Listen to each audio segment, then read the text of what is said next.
Hello, ठीक है। चलिए, हम खेसारी लाल यादव, जिला छपरा, सारण, बिहार से जितने भी हमारी श्रोता, भगवान स्वरूपी श्रोता जितने भी आए हैं, मैं सबका चरण छू के प्रणाम कर रहा हूँ। एक ताली बजाकर श्रीमान। अब सबकर चरण छुए खातिर जाए तो ज्यादा टाइम लगेगा। अच्छा, यहाँ सब लोग भोजपुरी तो समझते हैं ना?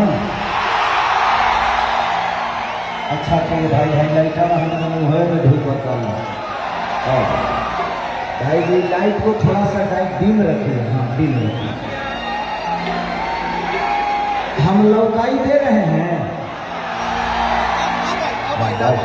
क्योंकि आप सब मुझे देख पा रहे हैं, मैं आपको नहीं देख पा रहा हूँ इस लाइट की वजह से।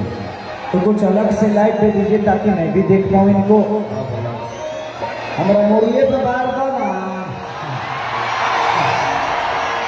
पागल करे पड़ा बड़ा बात तो हमारा के।